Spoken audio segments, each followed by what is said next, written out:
शरद हमारे सहयोगी जुड़ रहे हैं और सचिन पायलट शरद आपके साथ हैं। कह रहे थे सत्य परेशान हो सकता है, पराजित नहीं। इनसे पूछिए सत्य का क्या हुआ है आज, सत्यमेव जयते या सत्तामेव जयते। जी अंजना, सचिन पायलट जयपुर पहुंच गए हैं और भारी लाव लश्कर के साथ पहुंचे हैं। कार्यकर्ताओं का एक हुजूम यहाँ पर जमा हुआ है। सर, आपने कहा था सत्य परेशान हो सकता है, पराजित नहीं। अब लोग कह रहे हैं कि परेशान हुआ है, पराजित हुआ है, जीता है।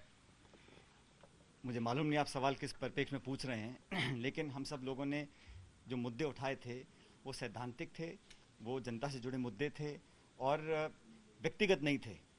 जैसा मैंने कहा, हमारे सभी विधायक साथियों ने पिछले कुछ समय से जो घटनाक्रम हुआ राजस्थान में उसकी वास्तविकता बताने का मन बनाया था। हम दिल्ली गए, लेकिन उसके रिस्पांस में जिस प्रकार की एक्शंस लिए गए उससे मामला और दूरियां बढ़ी और मुझे लगा कि जिस प्रकार की बातें बोली गई, जिस प्रकार का शब्दावली का प्रयोग किया वो भी अनुचित था।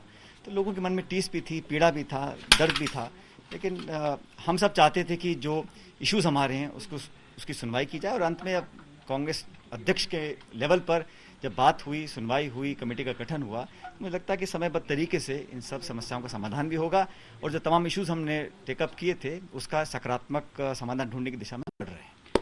ये एक आसान काम नहीं होता। जिस तरह से मुख्यमंत्री अशोक गहलोत ने शब्दों का इस्तेमाल किया, नकारा, निकम्मा, सोने की छुरी, दिखने में अच्छा, दिल का बुरा, ये जो शब्द थे वो काफी घाव करने वाले थे। इन शब्दों के बावजूद आप कैसे काम कर पाएंगे? देखिए, कम से कम राजनीति में तो पब्लिक देखती है कि हम किन शब्दों का प्रयोग कर रहे हैं और हम लोगों को अपने आचरण से, अपने व्यवहार से एक उदाहरण स्थापित करना चाहिए। और जब ये बातें बोली गई, मैं भी इंसान हूँ, मुझे पीड़ा हुई, दुख भी हुआ, लेकिन मुझे लगा कि इस पर रिस्पॉन्ड कर बहुत कुछ हासिल नहीं होगा।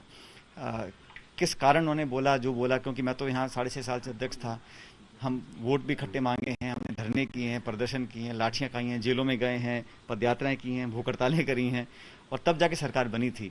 तो जिस प्रकार से बातें बोली गई मैं उसमें जाना नहीं चाहता हूं, लेकिन मैंने जानबूझकर उस पर रिस्पॉन्ड नहीं किया क्योंकि मुझे लगा कि एक सभ्य राजनीतिक वातावरण में जो संवाद में शालीनता और विनम्रता होनी चाहिए, जिस शब्दावली का प्रयोग होना चाहिए और एक डिसेंसी ऑफ डिबेट होनी चाहिए, क्योंकि ये पर्सनल नहीं है, मेरा पर्सनल व्यक्तिगत किसी से कोई झगड़ा नहीं है।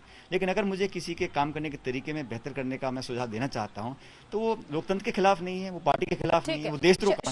शरद एक सवाल उनसे जरूर पूछिए, उप मुख्यमंत्री पद का और उप मुख्यमंत्री पद का पार्टी जो प्रदेश अध्यक्ष थे उस पद का क्या चाहते हैं और क्या कहा गया है उस पर?